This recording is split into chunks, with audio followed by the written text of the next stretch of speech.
Welcome back to AI for Founders. I'm your host, Ryan Estes. Today, we're diving into one of the most important but overlooked engines of growth for startup and creators, newsletters that actually convert. My guest is Eunice Tan, co-founder of Kawara.ai, a platform that's helping creators and solopreneurs turn content into real sales. We're talking about how the internet economy is shifting to content-led growth, why newsletters drive up to 60% of conversions for top creators, and how even a small list of 2,000 subscribers can outperform a massive YouTube channel when it comes to real revenue. This episode is for founders, creators, and anyone looking to transform an audience into a pipeline of paying customers. You'll learn how to scale without burning out, how to make AI work for your voice, and how to build trust in a world where attention is rented, but relationships are owned. You don't want to miss this one. If you have the opportunity, hit pause right now and go to aiforfounders.co, where you can sign up for the weekly newsletter. The newsletter has swelled to over 25,000 subs in the last 6 months. I'm totally excited. It's very appropriate for this conversation, largely because we're talking about newsletters, and I can attest my newsletter has done wonders for business. And speaking of business, this episode is brought to you by Kitcaster. Here's the deal. Most founders spend all their time building their product, but when it comes time to launch, they realize nobody knows who they are. That's where Kitcaster comes in. Kitcaster books founders on the world's top podcasts. Imagine being in the ears of tens of thousands of potential customers, investors, and partners every week. No ads, no calls, just real conversations that build trust and drive sales. We've booked over 35,000 interviews for more than 800 founders, and the results speak for themselves. Millions in revenue generated, millions of followers built, and millions in venture funding raised. If you're ready to scale your influence while you scale your company, head over to kitcaster.com and apply to work with us. That's kitcaster.com. Kitcaster by Moburst. Coffee is great, but coffee won't prep your meetings for you. It'll just keep you awake while you panic scroll through LinkedIn at 6:59 a.m. Ambient will. Each morning, you get a founder-tuned briefing sourced overnight from your calendar, your meeting history, and the web. It's like walking into every call with a cheat sheet you didn't have to write. No more scrambling, no more guessing, just context, confidence, and focus. And if you're raising money, Ambient's investor dossiers give you the edge you need. You'll know their portfolio, their interests, and their latest moves before you even step into the room. Think of it as the caffeine upgrade your calendar actually needs. Prep while you sleep, perform while you're awake. Sign up free at ambient.us. Go check it out at ambient.us.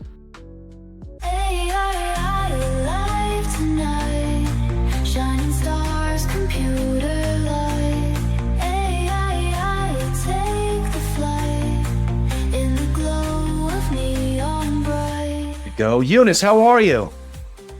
Hey, Ryan, I'm doing good. How are you? I'm doing great. I really appreciate you coming on the show. I can't wait to hear about it. But, just talking before we got started here, it's 2 a.m. for you. So again, thank you so much for burning the midnight oil and having this little chat with me. Yeah, no, for sure. It's my pleasure. I've been a fan of the podcast. I would love to share. Tremendous. Now let's just dive right into it. Give us an introduction to your product. And is it pronounced Kawara? Yeah, Kawara. Of course it is. Tell us a little bit about it. Yeah, so Kawara, we are aiming to be the sales engine for the internet economy. And I can go a little bit into, what we mean by that. So our thesis is that, businesses of the future would all be content-led. So that's basically including creators wanting to monetize their audience, creating a business, and also businesses becoming creators, right? We see more and more startups trying to post more, whether it's on LinkedIn, Instagram, TikTok, whatever. So we definitely see this trend of creators and entrepreneurs merging together and trying to kind of monetize their audience or convert their content and audience to sales. And so what Kawara is trying to do is to be that infrastructure or glue to allow anyone who's in that realm to, effectively do that conversion. So it's whatever you need to keep your audience engaged, to send them links or sales conversion. We're trying to take care of all of that. Incredible. What specifically tools does it provide? Yeah, so in our very first version, I want to say we are focusing on like niching down into helping creators kind of like like helping creators continuously post newsletters. So an insight that we have from like talking to like multiple creators is that the very successful ones, they do a lot of their sales conversion. I want to say at least 60% of them through newsletters. And then when we talk to smaller kind of creators who are just starting out, they they're not aware of this. They're like, oh, I've heard of like having newsletters, but I didn't know the conversion was so high. But like what they struggle with, as just like one person, both creating content, like doing the sales cycle, talking to customers, is like doing that upkeep. So what Kawara does is we help automate the whole process of generating and also sending out the newsletters for creators. Incredible. I love it. Now, this is kind of like I've been preaching your gospel for some time because, I've been around the block a couple of times. And the first time you build a product and you take it to market and you're like, I don't have anybody to sell this to. It's terrible. What founders need to do long before the product is ready to ship is start building their audience. I mean, you have to, kind of the tagline I always roll with is that, founders are influencers. It's the same thing. Now, for me, my platform's not going to be TikTok because I don't look great doing squats in the gym. Nobody wants to see those videos. You know what I mean? But through newsletters, and I only begun recently, have been extraordinary. I'll share a couple of little stats for you. You can tell me if I'm on the right path here. I started the AI for Founders newsletter that is accompanying this podcast. And I've grown it to probably about 27,000 subscribers. And I started it in January. And it's been absolutely just super interesting to see kind of the results of the newsletter. Now, the newsletter I put together is kind of infotainment. I think that like business entertainment is like, that's what I'm interested in. So, you get the headline news, you get cool events, and then you're able to kind of dabble to see what that audience wants, shorts from the podcast, things like that. But then you can experiment with different things. So as kind of a serial entrepreneur, I like to always kind of see which way the puck's going, see what people are interested in. And before you make a significant investment, you can test it, with vibe coding tools or, listeners of this podcast, I'm sure they're all subscribed to the newsletter. So I'm always putting like little survey, little gadgets, little things here and there to see what people are really interested in. And with the newsletter, I'm getting like 40% open rates, 90% deliverability. I'm seeing 5% click-throughs, like really, really strong signal, showing that this is a way that people like to digest information, at least from a business kind of founder context. Is that kind of the signal that you saw to when you're setting out to build Kawara, that like, hey, this is a great place to start? Yes, exactly. So I loved your stats, and that's exactly what we're saying. So I think one of the good examples that one of our users shared is she is a YouTube creator. She has about 51,000 YouTube subscribers, and then she has a newsletter which has about 2,000 subscribers, so significantly less than her channel, and also significantly like it's like a decent size, but it's not like it's not huge, right? But every time she gets a new call or she gets booked a new call from clients, she would ask them like, where did you find me, or like how did you decide to book this call? And she's seeing like twice the like number of calls being booked through a newsletter. So her clients would be like, oh, I receive a newsletter like every week. And like, it's like on one hand it's the multi-touch kind of like angle where clients don't like, people don't book like $300 calls like the first time they see you, right? Like it requires like multiple kind of touch points. They watch your videos, they read a bunch of your newsletters, and then they kind of decide like, oh, this person seems like an expert. I want to book a call. Or a newsletter is a great way to consistently keep up with that. And then we're also seeing that when you have like subscribers to your newsletters, these people are like kind of already like a curated sales pipeline, right? These people are interested in your content. They actively subscribe to you. They want to listen to your opinion to like see what you're talking about. And that's very different from like, let's say, posting a video, or like a short form and just kind of like hoping that someone out there is interested, right? 100%. It's the difference between owned and rented audience.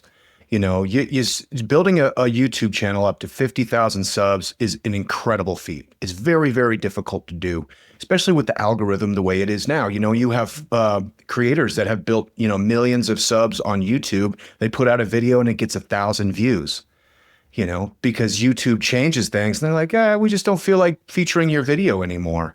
Whereas if you have an email address, you might have a relationship with that person for a lifetime. Now, the responsibility of that is immense. You have to make sure you're earning the spot in their inbox. Now, the other thing I love from like kind of a tech business perspective is that like people sit down to their desk and read emails. People are looking at YouTube clips, at 2 a.m. trying to get some sleep or whatever, or they're trying to fix their car, or they need something, so you have the quality of attention with newsletters. And all of this kind of came as a big surprise because newsletters have been around forever, and I just unsubscribe as fast as I possibly can because most people make terrible newsletters.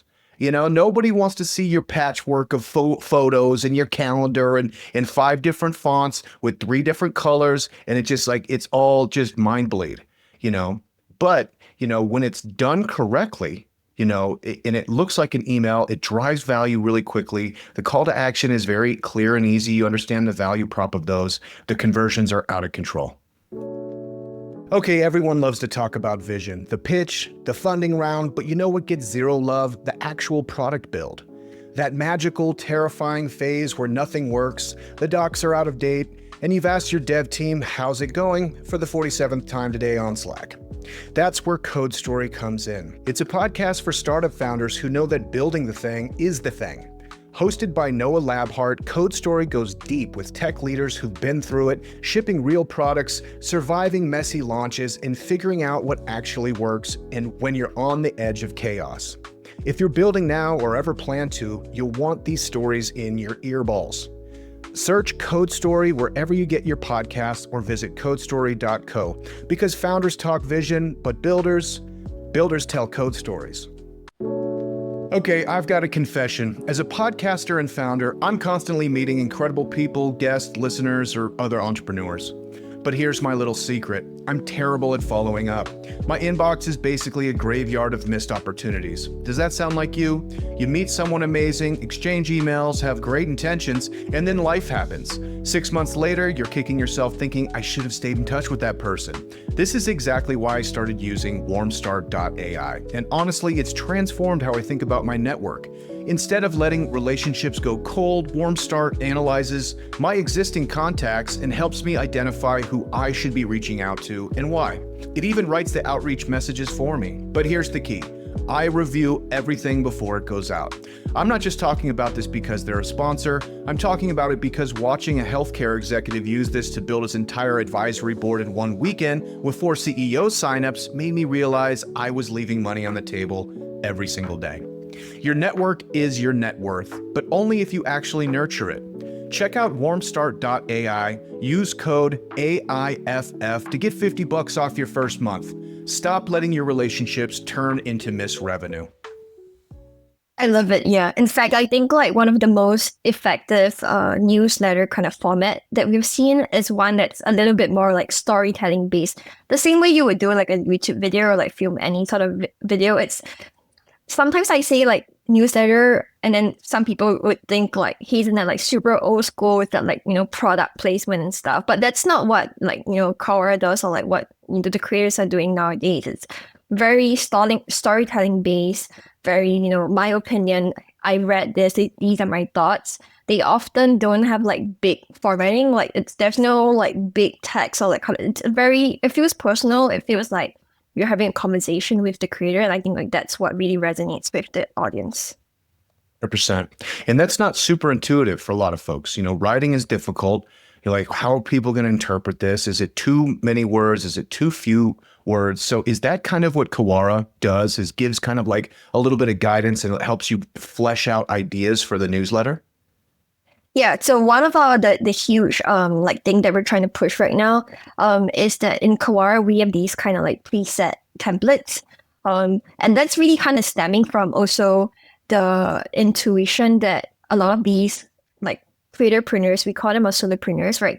They want to save time. Like the reason why they're using Kawara is that they have a bunch of things to do. They want to get like a draft so that they can quickly edit it and like and stuff like that. So we're trying to create systems around their entire business, and the core of that system means that it needs to be something that's efficient, or like we're not just like generating stuff that will take them another like hour to kind of edit, right? And so how we do that is that we look at a lot of like successful creators. So for example, we reference like Ali Abdal's newsletter, is super successful creator. I think he generates six figures just based on like conversion from his newsletters. Justin Welsh has like a Sunday Solopreneur newsletter that's like super popular.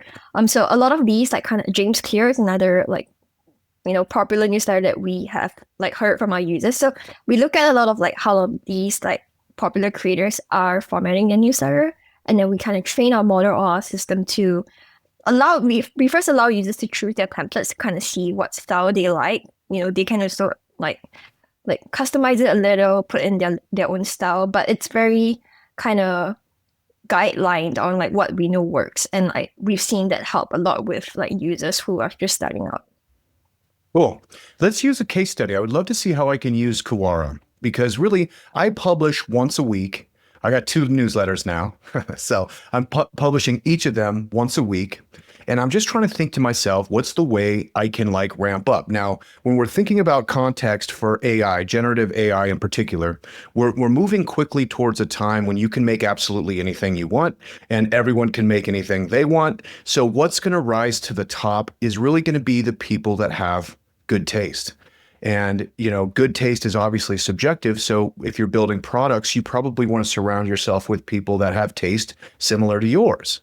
Now we know that this works because we still got DJs. We all can play our own music, you know what I mean? But there's just something about finding a badass DJ that makes a mix that just blows your mind, you know what I mean? Which is to say that they're kind of like the distributor of content the way they see fit. So one thing I've been thinking about is if I want to distribute taste to the people that, read my newsletter, is it doesn't necessarily always have to be a personal anecdote, right? I don't think my audience necessarily wants to hear me talking about that time I was 9 years old on the farm and I had an idea about XYZ. Boring.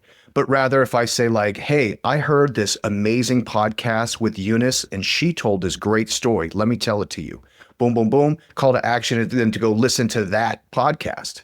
You know what I'm saying? Because then I feel like it's very trust building. If I'm always selling, then it's like, it's boring. It's just like that annoying person that corners you at a party and won't let you go talk to somebody else. Like nobody wants that.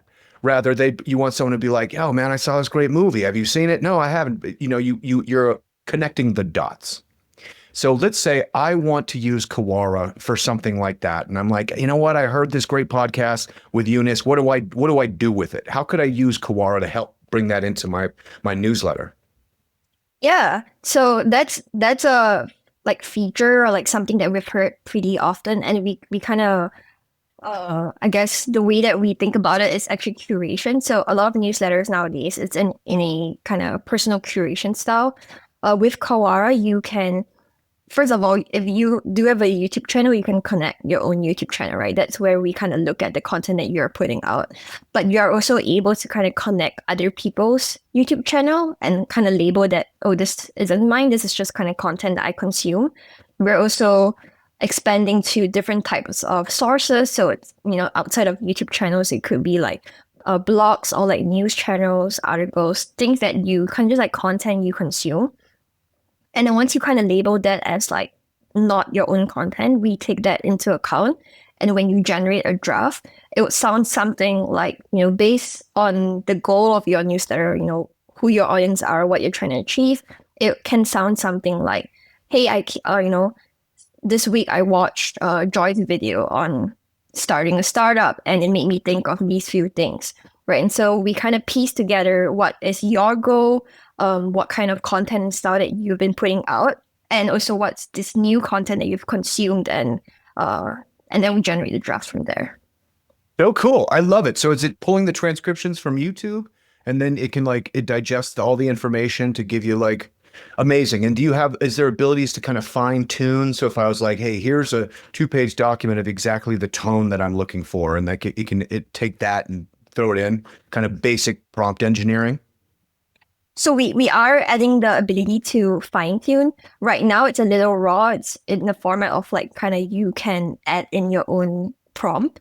But we've kind of seen that, as with like a lot of, I think, AI products right now, there's like a fine balance between the amount of like control you want to give the user and like, I guess, the user experience. Like, I think a lot of times like users say they want control, but like they don't actually want control. They don't want to make that choice, but they want to feel like they have control. And so right now it's kind of raw. We are working on like ways that it could be more intuitive, but also allow you to kind of fine tune and say like, hey, I just want it to sound a little bit more like this, or I wanted to add like this like certain section just here. Tell me more about that. Okay, users think they want control, but really they don't. Explain. Yeah, this is actually a learning that I think I had in my working in my previous startup. So I guess just for context, before Kawara, I was the founding engineer at another seed startup. So also super early, kind of was with them from when we first like the inception till we raised the seed. I came from I guess like my personality is someone who likes a lot of control. I like building my own things. I like knowing exactly what's happening. So I always thought like, humans are like that, right? Like we want to know what's going on. And then in my in my previous startup, I think that's the intuition I had going in. So that's how I built a lot of the products. And that's not what I saw like worked well with users. It was just purely based on user feedback, right? Like I think I learned that, number one core principles, humans are lazy. They don't actually want to think if they can afford not to think. They say they want choice because they don't want to feel constrained. I think that's the core of it. But, whenever you're giving too many choices, it gives you choice paralysis, and humans don't like that feeling as well because it makes things hard to achieve, right? There's more barriers to the satisfaction of getting your job done. And so I think that was my biggest learning, I think, from my previous startup, where it's like, yeah, humans don't actually want to like think too much if they can. I agree with you. I would love to get your feedback on the parameters I've put on me as I'm building AI products and really trying to look towards what can we really do with AI in 5 years? I think that the human computer interface will look very different. I think the way that we're using tools and software will be very different. So I want to kind of get ahead of it when I'm thinking about it. And I put these 3 parameters. I want to run it by you. So first one, I want one button to solve all my problems. Second, typing sucks. And 3, I want the AI just to work like magic, and I don't want to like know it's working. I just want it to give me what I want.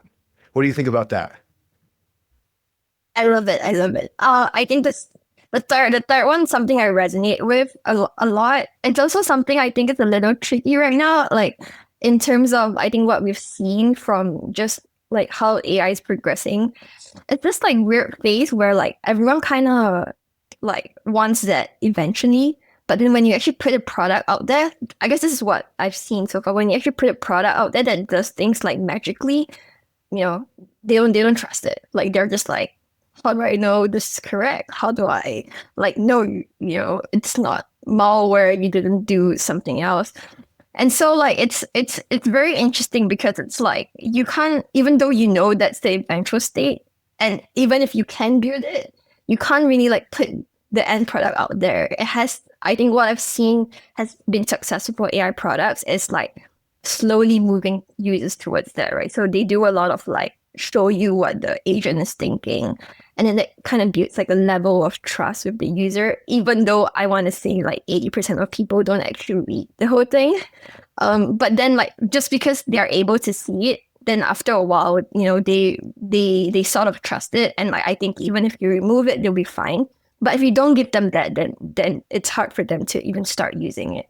So I think it's pretty like this whole human AI like interaction space is very interesting. It's like very like psychology based as well, of like how much control humans want to give away while not doing anything. Yeah.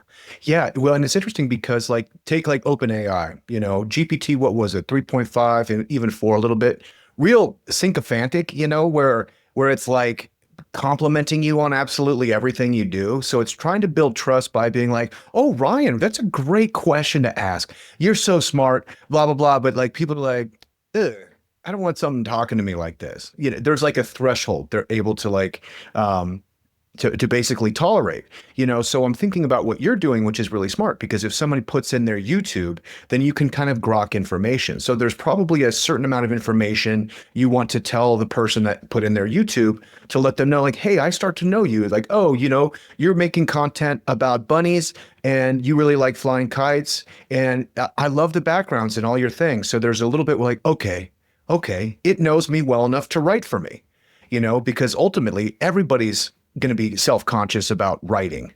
It's really hard to write. If there's one thing that the GPT era that we're in right now gave us, is it cleans your writing up so that it's so much more legible, which is fantastic. So it's interesting to think, how do we build trust with the machine just enough that will just let the magic work, but not too much that you question it. Like there's like this weird kind of nebulous gray area. Yeah, for sure. And I think to me, I think it's really just like a matter of like time and kind of like product like evolution, in that like you have to give like humans a little bit of time to adjust to like the new paradigm of like riding along with a helper that kind of knows everything. You have to build that trust over a period of time before like that. I guess it's the same, when you hire a new person, you want to like spot check their work at the start, and then only after gaining a certain level of trust that you're like, okay, you can do whatever you want. Yeah, 100%. Very cool. Okay, how did you finance the company? We're currently bootstrap. So it's really just me and my co-founder Joy. And yeah, we're bootstrapped. It's been a pretty, I think, intentional decision as well. We had like I guess a decent amount of like savings saved up before we embarked on this journey. And then also with like a lot of AI tools right now, really building a product is not as expensive as it used to be. And so we wanted to kind of build out the product, get some traction, kind of see where we are at if we need investor money before actually raising money. This episode is brought to you by Moburst, the AI-first growth engine trusted by iconic startups like Calm, Robinhood, Reddit, Uber, and Google. Moburst is a digital full-service mobile-first marketing agency that helps companies to scale and become category leaders. Whether you're finding product market fit or ready to accelerate growth, Moburst delivers creative, data-driven solutions that help with scale and efficiency and impact. At Moburst, we're not just guessing what works, we're predicting it. As an AI-first agency, Moburst uses cutting-edge tools to analyze user behavior, adapt creative in real time, and uncover hidden growth opportunities. The result, marketing that's faster, smarter, and built to convert. From early-stage startups to global brands, we've helped hundreds of companies overcome complex challenges, unlock new audiences, and optimize every metric that matters. At Moburst, we believe that creative thinking, advanced technology, and data are the core drivers of success at scale. If you're serious about scaling your business with precision and purpose, it's time to talk to Moburst. Visit moburst.com and let's build something category-defining together. Amazing. How much you spent so far on the project? Ballpark. Actually, not really, not a lot. It's probably less than 1,000, I would say. $1,000? Yeah, I mean, excluding our time and everything, time. Of course. Yeah, really, like Incredible. I think less than 1,000. Yeah. Incredible. That's so good. Congratulations. What models and what are you using to train and those kind of things, kind of technical details? Are you using like Like what tools are you using to build, if you mentioned the AI tools? Yeah, we use a variety of models actually. So we have AI, like the large language models, like coming in at different parts of the systems that we've built. For example, whenever we look at a like YouTube transcript or like a content, we generate like summaries, we generate like insights and stuff. So the different parts are actually powered by different models, and that's depending on, we whenever we put something new in, we test the different models because they all sound a little different. To be very honest, I think the actual draft part, uh, the the best one, like the most like human sounding one, I would say, is actually the anthropic models. So that's what we use for the draft. But like I would say along the way, there are like many parts that we are kind of converting the data and like the content into like different types of like blocks to be used. So we touch different models there. Incredible. And then revenue. Your price point is basically $25 a month. You've got a smash hit deal for $200 for a year. How did you arrive at that price point?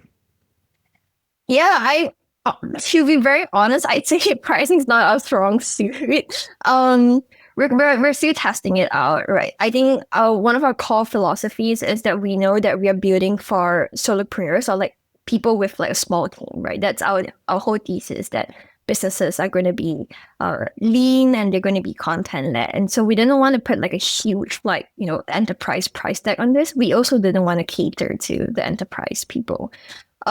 So we wanted it to be kind of a price where, like, I guess one person, like just like a single person running his company would be comfortable paying. Uh, and I guess like looking at like the features that we have now, we thought like this would be an appropriate like price to start with, and then we'll kind of see if we need to adjust if the costs go higher. But we're still testing. I like it. I think it feels like at the right price point. And a lot of it's kind of a gut check, right? Like, Yeah, yeah, honestly, I think we're kind of early in the product development, and so we like the price is not like a huge yeah. thing to us. We here and there change it or like get feedback on like what's too much and what's a little. We definitely had feedback from some people that oh, it's a bit high, and then we have other people who is like, oh no, for the value that you're providing, this is easy to like pay for. So we still test the price point, but at the same time, we want to focus a little bit more on like building out the core value before kind of going more into the pricing. 100%. Well, and you guys are a brand new company, so I really appreciate you coming on and talking about it right now. And I want to bring you back when it's full guns of glory, because it's so different. And like the people that are listening right now, they love ideas. They're like acting on ideas. So having, you in this position right now is super valuable. So as far as like customers, how many customers do you have right now? We have about 50 customers. Nice. So if I was to just do the math easy, are you doing about 1 to 2K per month MRR? Yeah, I guess about it. Yeah. Cool. Amazing. Okay. How did you find your first customer, and how are you finding customers now? Um, our first customer, let me think. So I think a good thing for us is that like my co-founder Joy, she's a creator herself. And so like that has helped a lot in terms of like getting us into creative like communities or like events that are just like meant for creators. And so like she has a network of like other kind of creator friends. And I think it started from there. Even like I think during the product, like the ideation stage where we're trying to figure out like, what's of value, we were beta testing with design partners.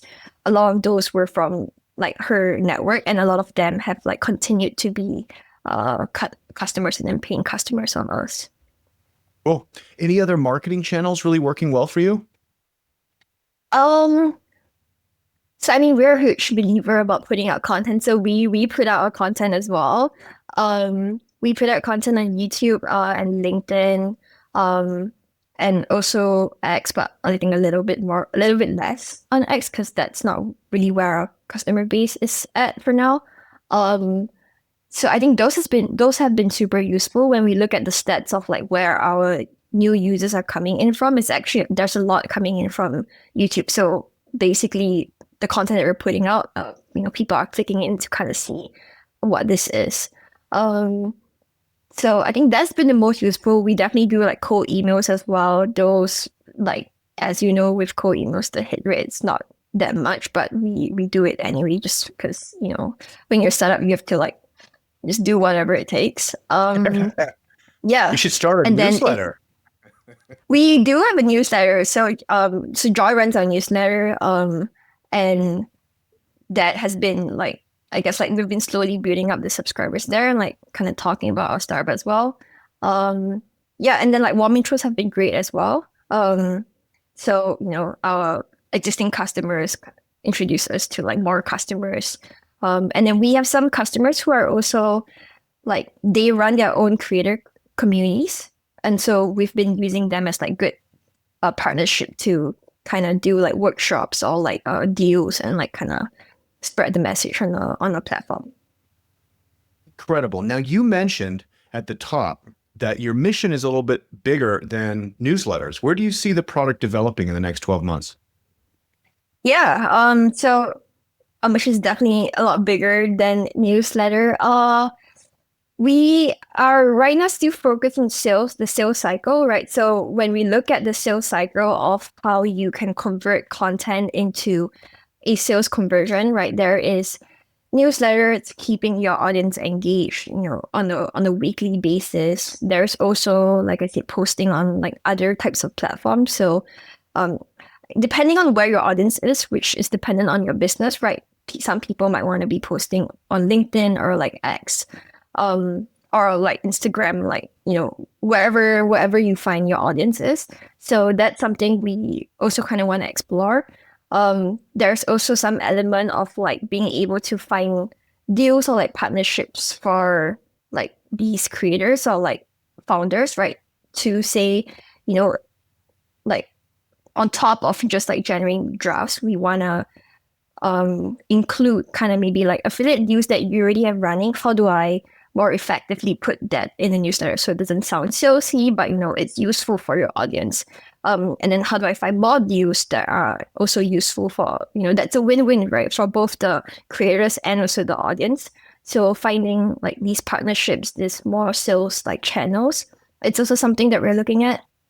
And then also like maybe something that we've been hearing from our users, we haven't like we're still kind of figuring it out. It's also going more into like the actual payment stuff. So less of building a fintech, but more of like, some of our users, they do coaching calls. And when we ask them, how do you how do you get payment for this? And it's a little scrappy, a lot of them are like just a one person. So they're just like, I just like kind of send them like my Venmo or something. And so like we think there's like a much better like process that could be put in place for like a lot of these like solopreneurs. Okay. Amazing. So cool. Now, are you planning on raising a round at some point? There's investors that listen to this podcast. Is there opportunity for them? I think we are, depending on where, I guess, like how big it grows. On the one hand, we it's like if we can keep all the equity for ourselves, that's also great. Yeah. But I think when it comes to investors, like I think we are very intentional also about like the investors we bring on board. Because like I said, it's I guess for now we like we're not doing like deep tech stuff, right? We're not doing like R&D that requires like a lab and requires like millions of funding. And so we've been able to fund a lot of it ourselves. And so when we think about investors, we really want to bring on board people who I think can give us more like, like network connections or like insights into, and also people that really believe in what we're doing, believe in the creator economy, believe in the future of entrepreneurship. And so that I think like it's I think it requires a bit more time to get to know the investors and like their thesis before we kind of go into anything further. Yeah. Okay. Um, Tech is kind of maybe stereotypically or notoriously a lot of dudes. How's it been being a woman and a CTO in tech? I'm glad you brought this up. I'm feeling not many people talk about this. It's definitely been different, I would say. It's not as I so I've been in tech for almost 7 years for now, and I actually think like generally the tech culture is pretty um inviting. Then it's not as like I guess like scary as like oh no one listens to you in meetings, but you do see like a lot of like kind of micro stuff where when we talk to I think investors, I think females are generally regarded as a little bit less confident or too nice or like easily like pushed over. And so we do see like a little bit more of kind of these like um I guess like initial impressions of what it is to be a female in tech. I think that's like something that we've seen pretty often. And then maybe there's also kind of just like the cultural like dinner talk when you go to like tech conferences. There's like a Off the 95% sports. like male ratio, and sometimes we don't really have common topics. So I think like that's also something where, it feels a little like jarring. But then in like I think generally because I think a lot of tech people are very like nerdy in general. So if you like once you reach this stage where you're just like talking more about like the details and the facts, it's been pretty okay. Yeah. Is it, are there attributes where it's kind of a superpower? Yeah, I definitely think so. I think, in terms of like I guess like talking to our users, I also don't want to generalize it to like kind of male versus female thing, but I think the parts where investors have just been like, oh, you're a little too nice, you're a little, you seem like you're pushover. That has worked super well with our users. So we have like gotten a lot of like our initial design partners when you're at the stage where like kind of nobody wants to talk to you and because you're like a nobody, a lot of our design partners are like, oh, I replied to your cold email or like I replied to your message because you seem genuine, right? You seem um real, genuine, down to earth, and so like all those kind of characteristics have like helped us a lot in terms of the user side. Yeah. It's incredible. Thank you. Typically CTOs aren't out here, selling on podcasts. So you're managing both sides of the responsibility. You're like kind of handling a little sales and marketing, doing the back end stuff. What's kind of your favorite part of running a startup? My favorite part is probably building the product. Yeah. I think I have been pretty much an entrepreneur like since young. Like I think I wanted to. And I think, the interest stems from trying to figure out what's valuable to people and like whether you can convert that to I guess the money is like a proxy for like what's valuable, right? Like I've been always been interested to like think about like, okay, when you're selling a product, like what does it mean to create something that's valuable? Like, right, what are the experiments that you have to run? What are the metrics like to prove that it's actually valuable? And I think like building a product has a lot of that involved, right? It's not just a tech of like making something work, but also kind of seeing like how people are using it, right? Are they clicking the right stuff? And if they're not, then like why? And that kind of gives you insights into like what they're trying to achieve and how you can like change the product or like the UI or the UX to kind of fit their needs more. And I think that process has been pretty enjoyable for me. Super fun to get people to behave the way you want them to, and they're happy and they're satisfied. It's great. Yeah, for sure. And even kind of just like learning about like what they're trying to do, which sometimes I think surprises you as well. I think that's also pretty pretty interesting, right? Where you like think people would do certain things and you realize that that's not true. I think that's also pretty fun. Totally. Highlight of my career, one of them was I designed a product. It was about is $9,900, just south of 10,000. Put a landing page together, a big button where you hit the button, put in your credit card, and it charges you $9,900. Got a sale. I was like, dude, that's Oh incredible. wow, I know. I got him on the it's phone. amazing. He's like, did you really put you bought this just like from a sales page? It was great, but it is very satisfying to make things that people want. And speaking of that, I know founders, especially technical folks, always got a couple of ideas in their back pocket. Now, the listeners of this podcast love business ideas. So if your only mission was to make $1 million, what's a business somebody might start tomorrow that could do it? Um, if your only mission is to make money, and I think if you want to do it fast, maybe launch a bunch of like small AI tools. Um, I think that's something that's like super small and you don't need like maintenance or like multiple like new features like a Chrome extension that like I guess like something that I've seen is that like you know how like some e-commerce people they buy stuff from like Alibaba or like Taobao like those Chinese websites and it's just kind of a little hard to like keep track of like the receipts there and like doing the accounting and auditing. Honestly, like a Chrome extension that like keeps track of like what you've bought, automates it, puts in your Google Sheet and set it for like $20 or something. And then you do a bunch of these that you can create one like pretty easily in like a day. You do a bunch of this, I think like you should be able to make some quick money.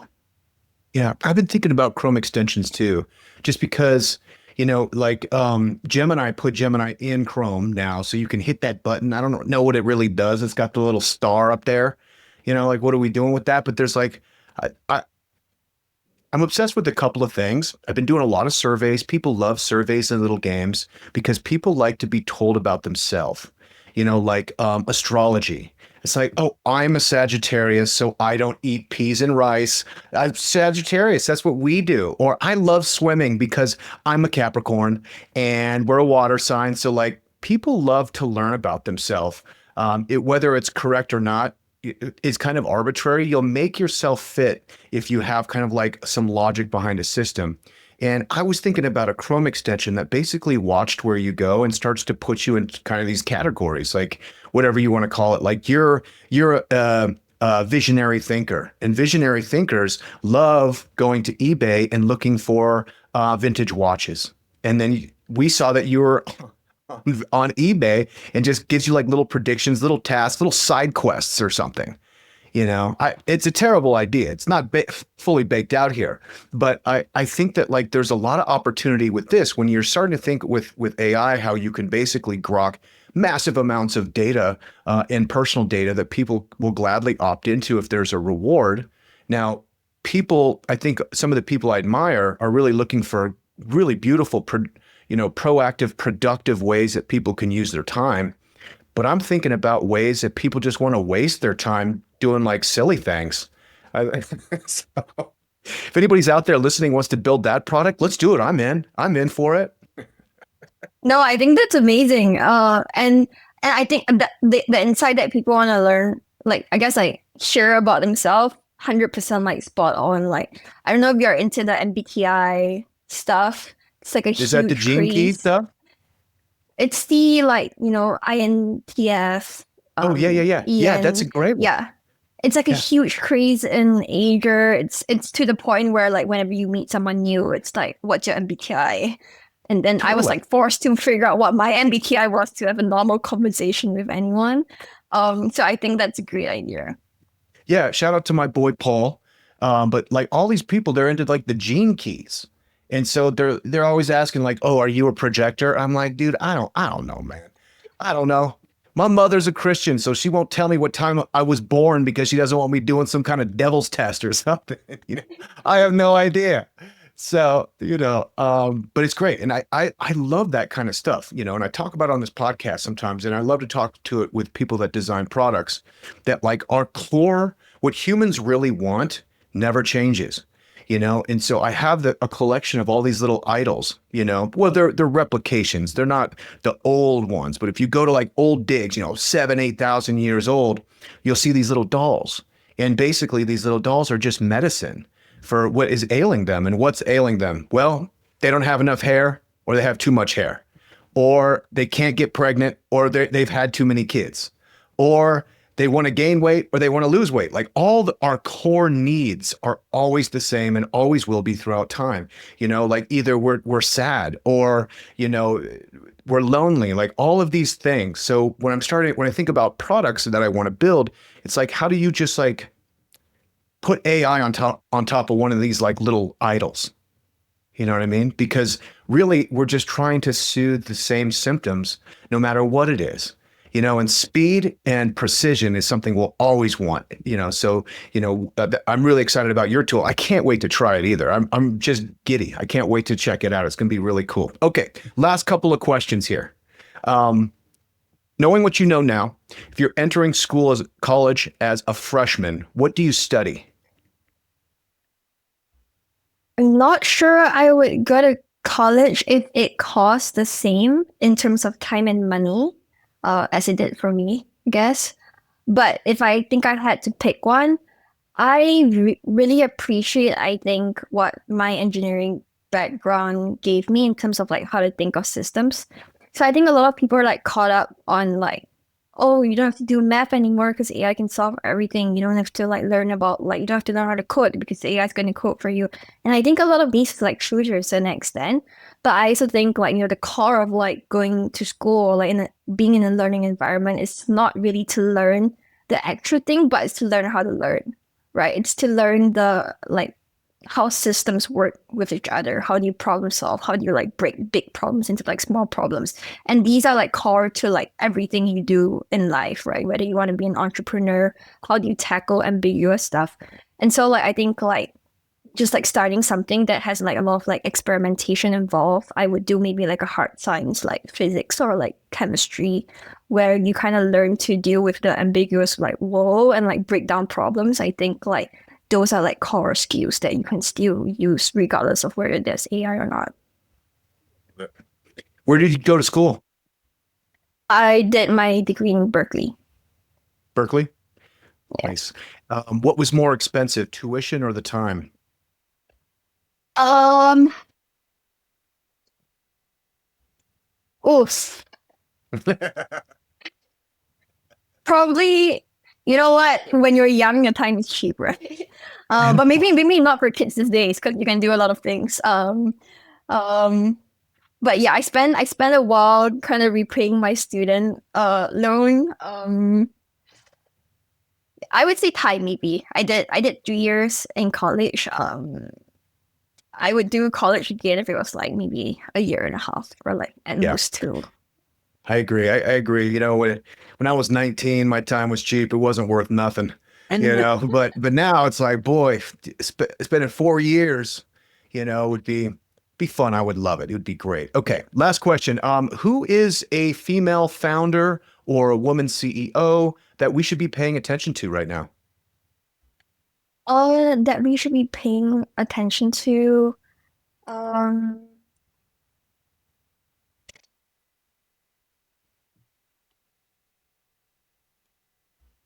well, and uh, Oh, shoot. was I It might think have froze someone. right there at the end. Oh, hello. There we go. I got you. You got me? I can hear. Okay, cool.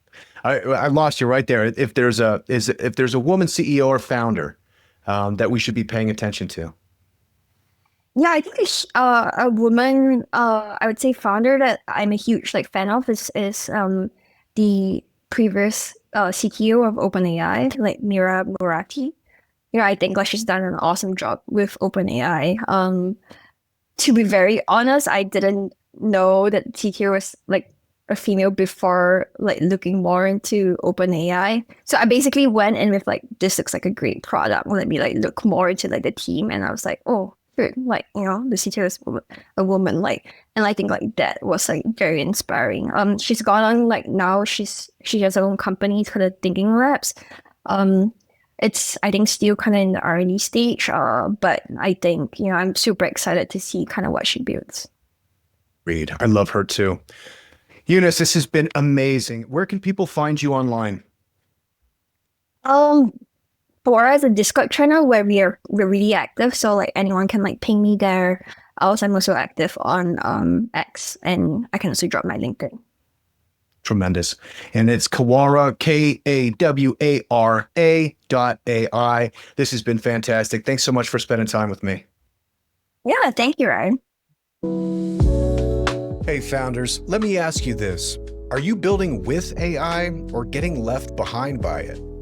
If you're serious about scaling smarter, faster, and bolder, you need to check out aiforfounders.co.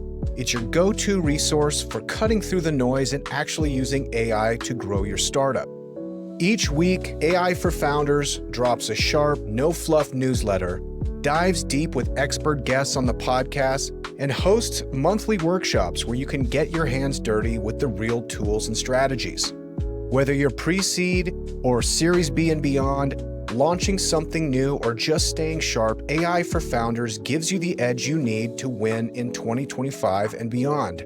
Hit aiforfounders.co to subscribe to the newsletter, tune into the podcast, and grab your spot in the next workshop. And it's all free. Build smarter, move faster, think bolder with AI for Founders. Now back to the show.